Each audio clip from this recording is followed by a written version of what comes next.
Hello gamers from around the world, this is Archimedes, the video game enthusiast from Germany, with another thought-provoking video. Even before the current generation of consoles came out, we had the discussion more or less every other week if games should be cross-gen or not. Meaning, of course, should the games run on the old consoles too, the Xbox One and PlayStation 4, or should they only come out for the new consoles? This discussion got very heated just before Christmas when Cyberpunk came out. The game ran really poorly on the last gen consoles, with frame rates in the regions of 10 FPS, making the game more or less unplayable on those consoles. I finished it on the Xbox Series X, where I had a blast, but understandably the owners of the last gen consoles felt left behind, and the question came up, is the game just too ambitious for the old hardware? And right after Christmas this discussion sparked again with Halo Infinite, Xbox's biggest exclusive game in 2021. Should Microsoft just drop the Xbox One version of the game, or should it come out for the old and current generation of consoles? But in early 2020 Xbox said that in the first year or two of the Xbox Series consoles all their first-party games will come out on the old and new generation. They didn't want to leave gamers behind. Well, and we all know that during 2020 Sony just, well, lied about their approach, but as it turns out they will support the PlayStation 4 for the next 3 to 4 years, and games like Spider-Man, Horizon Zero Dawn, etc. will be cross-gen. So we could have the discussion for the biggest PlayStation games too, but this is probably the topic for another video. I want to use Halo as an example here to discuss in this video. What are the pros and cons of cross-gen games in general? How long does it actually make sense to have those cross-generational games? And therefore ask the question, should games like Halo Infinite become a next-gen only title? But before we go through all of that, I want to ask you for a favor. I put a lot of work into my videos and I try to grow my channel, so if you think you are enjoying what you see, then please consider to hit the like and subscribe button and turn on the notification bell to not miss out on future content. All of this does not cost you anything and is completely anonymous, by the way, but it helps me more than you think. And if you know someone who would enjoy this kind of content, please feel free to share this out. I really do appreciate all the support. And now let's discuss cross-generational games.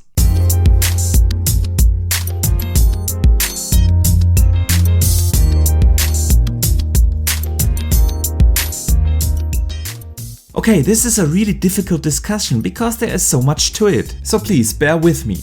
Halo Infinite was supposed to be Microsoft's big launch title. You can really tell how difficult it must have been for Microsoft to delay the game because every ad for the Xbox had the Master Chief in it. I mean, the guy was even printed on the box of the new console. So if Halo would have come out in November 2020 along with the console as planned, a cross-gen approach would have had a lot of benefits. The first being, of course, the fact that not every gamer can get a next-gen console day one. The consoles are just not available. I mean, even now, about 2 months after the release of the console, you still can't buy the Xbox Series X more or less around the globe. They are sold out everywhere, and to be frank, I expect it at least April, if not later, till you can just buy an Xbox regularly. So a lot of gamers would have been left behind due to the availability if Halo would have been only out on the new consoles. Then you have obviously the gamers that cannot afford to make the transition right away, cause especially in these economical unstable times, a $500 investment for a new console can be challenging.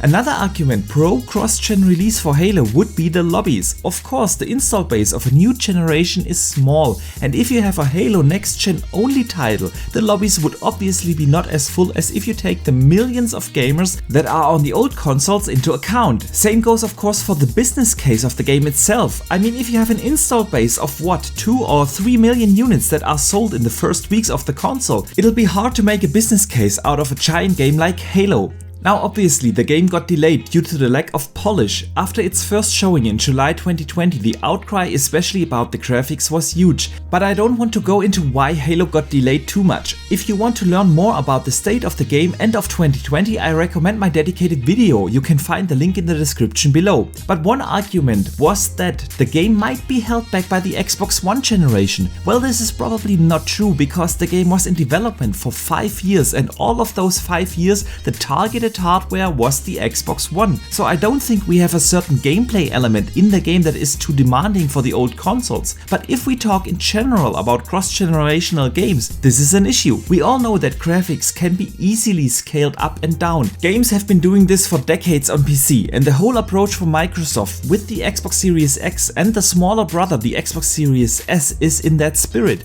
The Series S simply scales graphics/resolution down. However, with the SSD and the new CPUs, there are gameplay elements that are only possible on the new machines in just a few days. One example would be the game The Medium, that has a gameplay mechanic that cannot be realized on a regular hard drive. And isn't that what we all want in games? Real progress in gameplay/simulation/AI and so on. So yeah, even though this might not be the case for Halo, eventually we have to ask the question, when is the older hardware holding game development back? So what is the right timeline until a developer can drop the support of the old console? Is it 1 year? Is it 2 years? Is it more? To answer that question, we have to move our mindset to the targeted release date for Halo Infinite, which is fall 2021. Now, I have said it many times in my previous videos, I bet that Halo Infinite will come out to the 20th anniversary of the Halo franchise, and with that to the 20th anniversary of the Xbox brand in November 2021.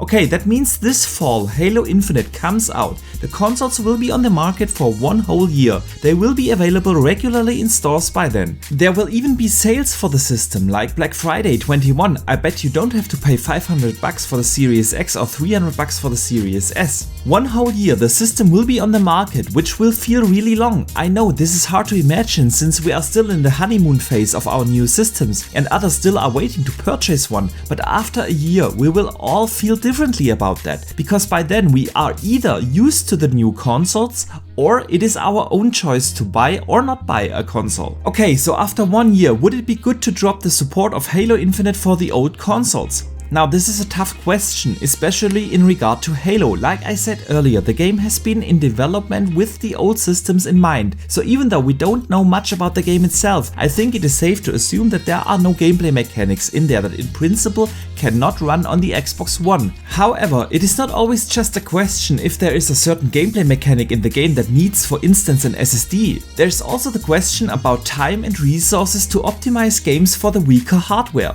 We all know that the Xbox One and the PlayStation 4 were underpowered machines already when they came out in 2013. So consider this, developers have to optimize games for a 7-year-old underpowered machine. This definitely takes up time and resources that could be spent in optimizing the game for the new hardware. In the case of Halo, we know that the project management didn't deliver after a 5-year development time a game for the launch of a console, which is probably the most important deadline you can have in game development. So development is obviously management from money, time and quality, and now the question for us is, can this management, which is for the most part still the same within 343 Studios, deliver a polished game for the Xbox One, Xbox One S, Xbox One X, Xbox Series S, Xbox Series X and Xcloud as well as PC? And I know that they have a new guy on board, Joseph Staten, but you get my point. There are a ton of systems that the game needs to be optimized for. And going off from Halo, this is a question for all games that come out this and next year. Do the developers have the time and resources to optimize for that many systems?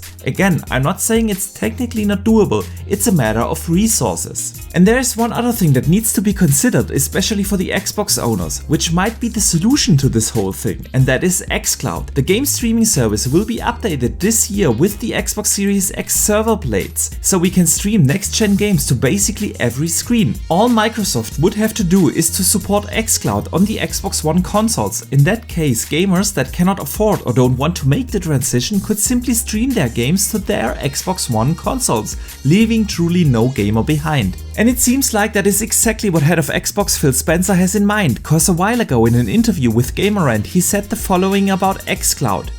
When we think about Xbox One, absolutely, we think it could be a good way for us to bridge generations and be able to let people play those games.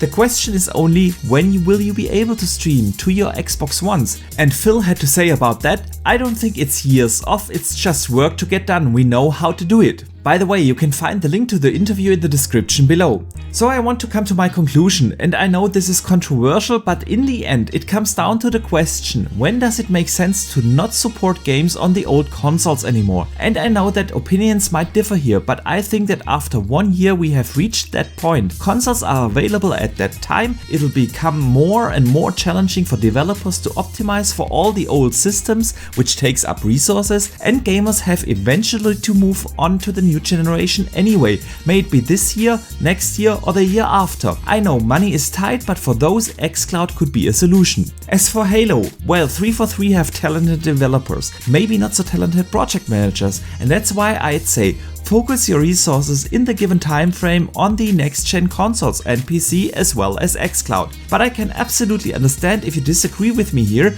it is a divisive topic. But I hope you still enjoyed this video, and if you did so, please do not forget to hit the like and subscribe button as well as the notification bell, and consider sharing this out to other gamers. I would greatly appreciate it. And let me know in the comments below, how long do you think the cross-generational phase should last? And should Halo be a next gen only title in your opinion? And besides here on YouTube, you can also hit me up on Twitter, where I share a lot of opinions and gaming discussions. But for now, thank you very much for watching, I see you the next time, and game on!